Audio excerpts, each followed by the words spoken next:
Wednesday message. I'm Nikki, your spiritual mentor, and today we're going to talk about, no big deal, how to make your dreams come true.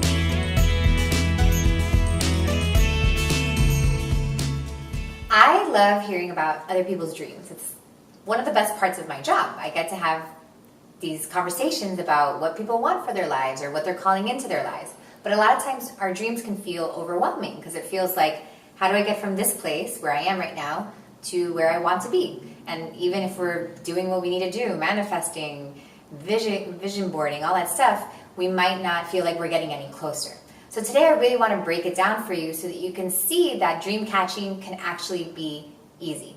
So first of all, I want you to know that whatever desire you have, whatever it is that you see for yourself is real. It is the beginning of the creation process. When we can actually see it, we're already bringing that thing into life because that's the beginning of the creation process. So I want you to not feel any guilt or any shame in what you want, because what you want is what you want, and it's a part of your soul that's calling this to you. So that's number one.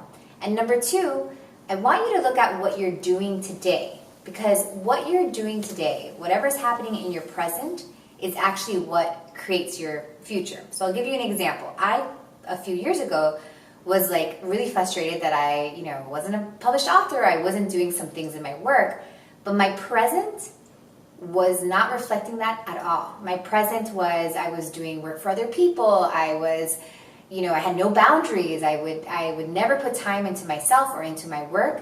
And how could I think that I was going to get to where I wanted to be when my present day was not showing that at all? So you really have to stop and ask yourself, okay, this thing that I want, can I create it with what I'm doing today? Because we think that it just kind of shows up. I have a lot of people that call me and ask me what their fate is. It's not about fate. It's about you, the creator. You are the creator. You're creating. So in today, are you creating your future? Are you planting the little seeds? And it doesn't mean I got to stop everything and I got to eat, pray, love. No, just the little things. Even just setting up boundaries can actually help you to create what you really want to create in the future. So I want to leave you with that. I want you to leave today, and I want you to think about, what am I doing today? These steps that I'm taking today, what are they making? What are they creating? Are they creating the future I want, or are they not? And if they're not, then it's just time to rework a little bit. It doesn't have to be a huge shift. Just small little things can make a really big difference, and little by little, we make that future that we're envisioning right here. So now it's your turn. Head over to NikkiNovo.com and tell me about your dreams. Tell me the dreams, tell me the struggles. I'd love to hear it. And while you're there, don't forget to subscribe so that you can get videos like this in your inbox every Monday. Plus, you can get some free guided meditations and all sorts of freebies that I have. So until next time, much love to you.